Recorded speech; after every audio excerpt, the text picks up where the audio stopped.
The lights were on. That was the first thing Lorenzo DeLuca noticed when his black SUV rolled to a stop at the end of Raven Street. Not the cracked pavement. Not the dead oak tree that had finally split down the middle. Not the peeling shutters or the ivy that had swallowed the porch railing whole. The lights. Warm and yellow, bleeding through the dusty front window of a house that was supposed to be empty. His driver said nothing. His men in the car behind said nothing. They had learned long ago that silence was the safest language around Lorenzo DeLuca. Lorenzo stared at the house from behind tinted glass. He hadn't been back to Raven Street in 8 years. 8 years since he had stood in a cemetery in the rain and pressed his hand against a closed coffin. 8 years since a police officer had handed him a plastic bag with a melted ring inside and told him there was nothing left to identify. 8 years since the only woman he had ever loved had burned alive on Highway 9. And he had buried her without ever seeing her face one last time. He had told himself it was better that way. He had told himself a lot of things over 8 years. Now he was here only to sign the papers. Developers wanted the whole block, 6 figures per property, and the number climbed the moment they learned this house belonged to Lorenzo DeLuca. He had agreed without blinking. What did he need an old house for? He had a penthouse above the city. He had men who controlled the docks, the warehouses, half the judges and a third of the city council. He had power that made grown men lower their eyes when he walked into a room. He had everything. And he felt none of it. "Stay here," he said and stepped out of the car. The night air was cool. His shoes hit the cracked sidewalk. He moved toward the porch slowly, not because he was afraid. Lorenzo DeLuca was not afraid of anything. But because something in his chest had gone tight the moment he stepped onto this block. Something old. Something that belonged to a different man. A man he had worked very hard to bury alongside his wife. His hand drifted to the inside of his jacket. Old habit. The grip of his weapon was cold against his fingers. He stepped up onto the porch and looked through the window. Furniture. Simple, modest, arranged like someone actually lived here. A small couch with a blanket folded over the arm. A coffee table with a cup on it. And there, on the floor near the far wall, toys. Wooden blocks. A toy car with one wheel missing. A child's drawing taped crookedly to the wall. Someone was living in his house. Lorenzo knocked on the door. 3 times. Hard. A long pause. Then the sound of footsteps. The door opened, not all the way, just a few inches, the old chain still on, and a woman looked through the gap. Lorenzo's world stopped. He had seen those eyes 10,000 times. In his sleep. In the bottom of a glass at 2 in the morning. In the face of every woman who had ever made the mistake of trying to get close to him over the past 8 years. He knew those eyes better than he knew his own reflection. A little sad, always a little sad, even when she was smiling. Isabella. She was thinner. Her hair was shorter. There was a tiredness in her face that hadn't been there before. The kind that comes not from one bad night but from years of carrying something heavy alone. But it was her. The same small scar near the corner of her lip. The one she got falling off a bicycle when she was 9. The same way she held her breath when she was frightened. She was frightened now. "Lorenzo," she whispered. Came out like a question. Like she wasn't sure he was real. Like she had imagined this moment so many times that she no longer trusted her own eyes. He couldn't speak. His mouth opened and nothing came out. Lorenzo DeLuca, the man whose voice made hardened criminals go pale, could not find a single word. Then a small voice came from behind her. "Mom? Who is it?" A boy appeared at her side. Maybe 7 years old. Maybe 8. He pressed his face against Isabella's hip and looked up at Lorenzo with wide, curious eyes. Eyes that were sharp and dark and familiar in a way that sent a cold wave crashing through Lorenzo's entire body. Because those eyes were his. Not similar. Not reminiscent. His. The exact shape, the exact color. The exact quiet intensity that Lorenzo saw every morning in the bathroom mirror. The boy had his jaw too. His posture.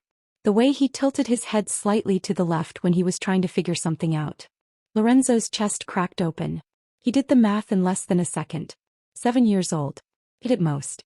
If Isabella had been pregnant when she disappeared. If she had been carrying his child and he had never known. Isabella's expression changed. The shock drained away and something colder took its place. He straightened. Her hand moved to the boy's shoulder, pulling him gently back. "You need to leave," she said. And she shut the door. The lock clicked. Lorenzo stood on the porch of his own house in the dark and did not move for a very long time. His driver found him still standing there 4 minutes later. "Mr. DeLuca?" "Drive," Lorenzo said. "Don't talk to me." They drove. He said nothing for the entire 40-minute ride back to the city. His men exchanged glances in the rearview mirror but said nothing. They had worked for Lorenzo long enough to know that some silences were not safe to interrupt. That night, in his penthouse on the 42nd floor, the one with the floor-to-ceiling windows and the view of the skyline he had spent a decade conquering, Lorenzo DeLuca did not sleep. He sat in a chair by the window with a glass of whiskey he never drank and stared at the city below him, and for the first time in 8 years he felt the full weight of everything he had lost. Not just Isabella. Not just the years. But the boy. A son he had not known existed. A son who had grown up without a father, in a small house on a forgotten street, with a one-wheeled toy car and drawings taped crookedly to the wall. By morning he had made 2 decisions. He called the developer and cancelled the sale. And he went back to Raven Street. Alone. He waited down the block until he saw Isabella come out with the boy, a small backpack hanging from his narrow shoulders, a sandwich probably tucked inside it. She walked him toward the school 3 blocks east, her hand on the back of his head for just a moment before he ran ahead. She watched him go through the gate. Then she turned back toward the house. Lorenzo waited until she was inside. Then he got out of the car. He still had the old key. He hadn't thought about it consciously. It had just been on his keychain all these years, a small brass thing he had never bothered to remove. He slid it into the lock and turned it, and the door opened like no time had passed at all. House was quiet. He moved through it slowly, hands in his pockets, taking in every detail. The furniture was mismatched and worn but clean. The kitchen was organized with the precision of someone who had learned to make very little stretch very far. Bills in a neat stack on the counter. A jar on the shelf with a small roll of cash inside. Not much. Nowhere near enough for a woman living alone with a child in a city this expensive. He went upstairs. The boy's room was at the end of the hall. Small, with one window that looked out onto the back alley. Drawings covered one wall. Rockets and dogs and what appeared to be a very serious portrait of a dragon. On the desk, a math test with a gold star at the top. Lorenzo picked it up. The name at the top read, Matteo Rossi. Rossi. Isabella's name before she became a DeLuca. Before she became his wife. Before she became a ghost. He set the test down carefully and opened the desk drawer. Inside, beneath a broken crayon and a handful of coins, was a folded piece of paper. He opened it. A birth certificate. Name, Matteo Rossi. Date of birth. Lorenzo counted back. 9 months after Isabella had disappeared. Father, unknown. He stood in his son's room for a long time. Then he heard the front door open downstairs. He came down the stairs to find Isabella standing in the hallway, groceries in her arms, staring at him with an expression that was 1 part terror and 2 parts fury. Behind her, Matteo had come in too. Apparently school had ended early, or perhaps Lorenzo had lost track of time up in that small room, and the boy looked at this large, still stranger on the stairs and pressed himself flat against the wall. "How did you get in?" Isabella's voice was low and tight. "I still have a key," Lorenzo said. "It's still my house. Get out. Isabella. Get out." Her voice broke on the second word. She set the groceries down on the floor and moved in front of Matteo, arms slightly out, the way an animal moves to shield its young. "You have no right to be here. You have no right to." "I know," Lorenzo said. That stopped her. He came down the last 2 steps and stood in the hallway and looked at her. Really looked at her the way he hadn't been able to through the gap in the door last night. He was trembling. Her jaw was set hard to hide it, but her hands were shaking. 5 minutes, he said. "That's all I'm asking. 5 minutes, and if you want me to walk out that door and never come back, I will." Why?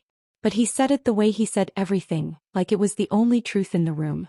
She stared at him for a long moment. Then she looked down at Matteo. "Go upstairs, sweetheart," she said quietly. "Put your headphones on and listen to your music until I come get you." The boy looked at Lorenzo with those eyes, his eyes, and then went upstairs without a word. Smart kid. Quiet kid. Like his mother. Like his father too. When his footsteps reached the top of the stairs, Isabella turned back to Lorenzo. "Say what you came to say," she told him. "Then you leave." Lorenzo had planned the conversation on the drive over. He had rehearsed it. He was going to be calm. He was going to ask questions and wait for answers and keep his voice level the way he did in every difficult negotiation. But what came out instead was, "Who did this to you?" Something moved across Isabella's face. Something that looked almost like grief. "You already know," she said quietly. "You just don't want to believe it." He waited. She sat down on the small couch, the one with the folded blanket, and pressed her hands together in her lap, and she told him. She told him everything. It had started with phone calls. Polite at first, the way Don Salvatore DeLuca did everything, with a veneer of civility so thin you could see right through it if you knew what to look for. He had called her twice a week. He had told her she didn't belong in their world. He had told her Lorenzo needed a woman from a real family, a name that carried weight, a bloodline that meant something. He had offered her money. A generous amount. Enough to start over somewhere else. She had refused. "I was stupid," she said without any heat in her voice. "Just fact.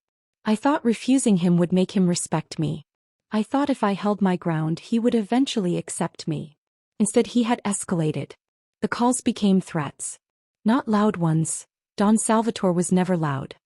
He told her quietly, patiently, the way a man explains a thing he considers already settled, that Lorenzo's enemies would eventually find her.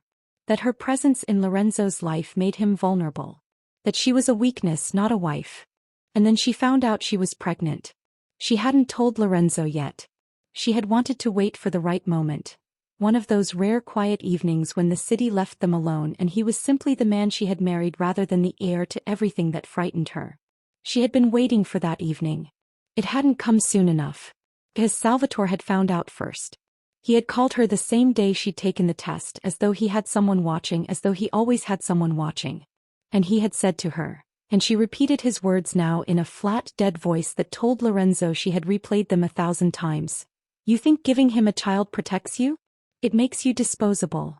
Lorenzo sat very still. "He came for me 3 days later," Isabella continued. "I was trying to leave. I had packed a bag. I was going to go to my sister's just for a few days just to think. His men were at my car before I reached the parking garage. They had taken her to a warehouse. Old, on the edge of the industrial district, the kind of place that appeared on no city map. She hadn't known then that it belonged to the DeLuca family. She found out later. Salvatore had been there. He had explained the situation to her the way he explained everything. Calmly, completely, with the patience of a man who has never once needed to raise his voice to get what he wants. There was a car. She would drive it to a bridge on Highway 9. She would leave her phone inside, her wallet, everything that connected her to her name. She would walk away and she would keep walking and she would never look back. "And if I refused," she said. He had told her that the baby would not survive the week. She had believed him. "I watched from the tree line," she said. "They set the car on fire. I watched my own life burn." She looked at her hands. "He gave me cash. Not much. He gave me a false name and a bus ticket and told me that if I ever contacted you, ever came near you or let you know the child existed, Matteo would disappear." The room was completely silent. Lorenzo's jaw was so tight his back teeth hurt. He was looking at the floor. He had to look at the floor because if he looked at her face right now, at the exhaustion and the old fear and the years of isolation carved into every line of it, he was not sure he could keep his voice steady.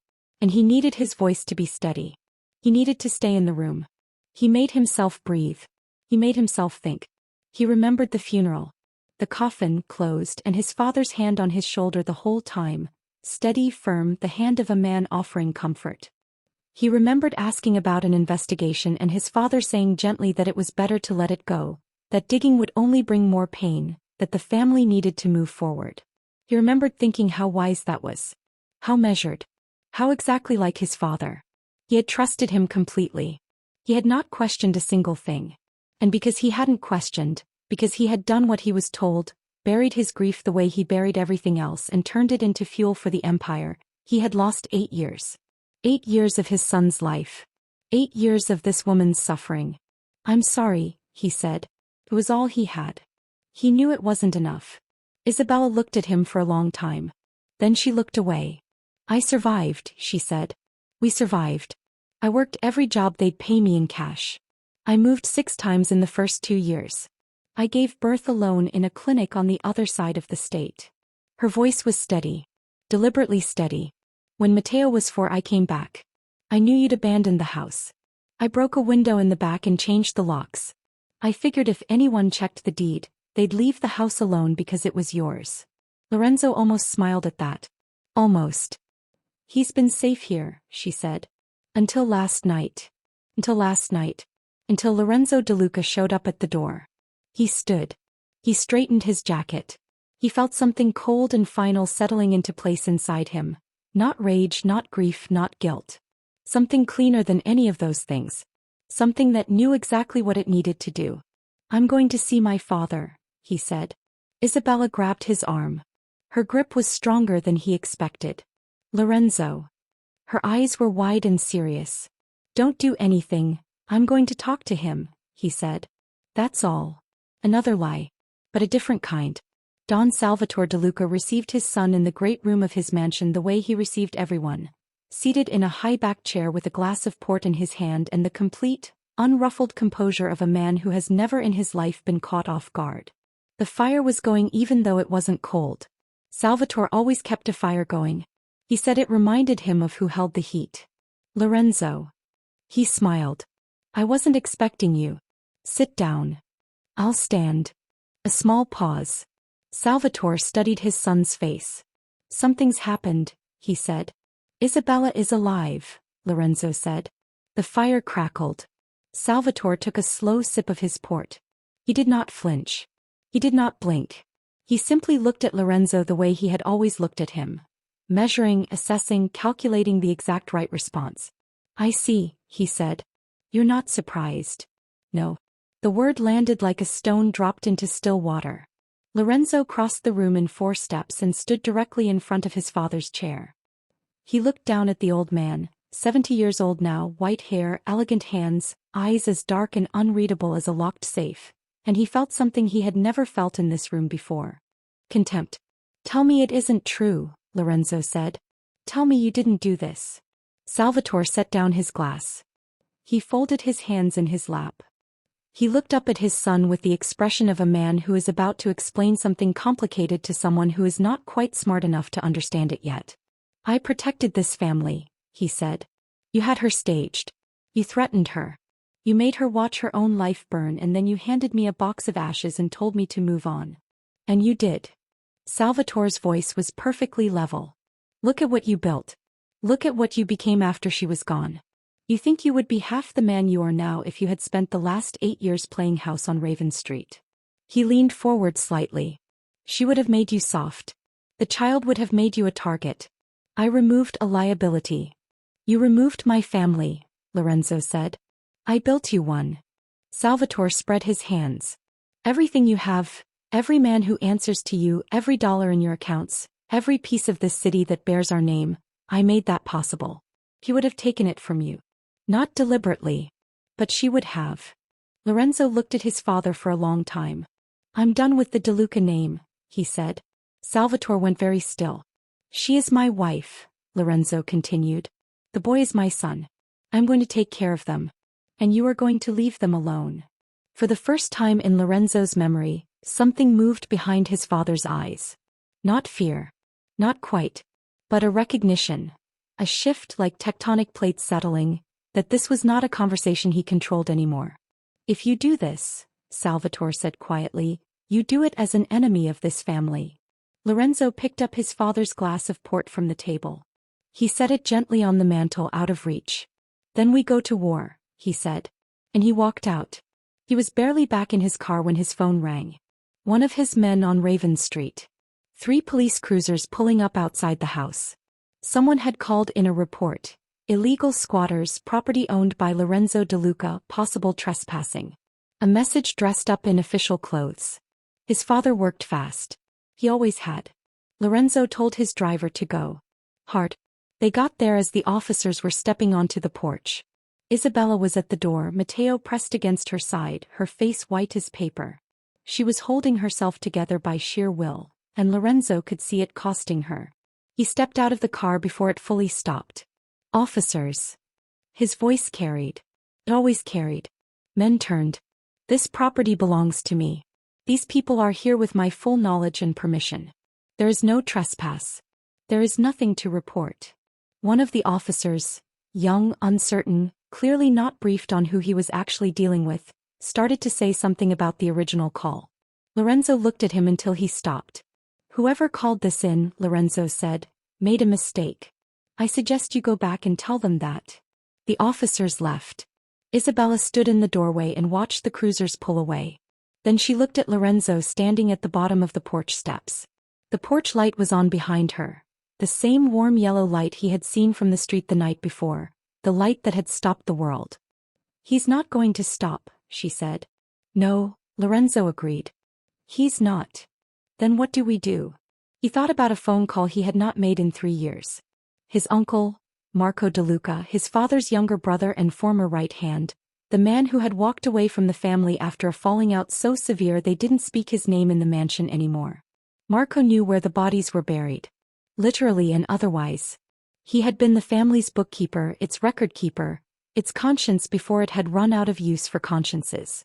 If there were financial records connecting his father to the warehouse. If there were payments to the men who set the fire. If there were documents, deeds, wire transfers, anything with Salvatore's name on it tied to that night on Highway 9, Marco would know where to find them. For the first time in 8 years, Lorenzo DeLuca was not fighting for power.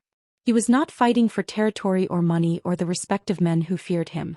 He was fighting for his family. And he had spent 8 years becoming very, very good at winning fights. He looked up at Isabella in the doorway. We do what we have to do, he said. Above them, in the small room at the end of the hall, Matteo Rossi, who would very soon learn his real last name, sat on his bed with his headphones on, listening to music, watching the lights of the city through his window. Waiting the way children wait with perfect patient trust for the adults to figure everything out. The house on Raven Street was quiet. But not for long. Thank you so much for watching. I'll see you in my next video.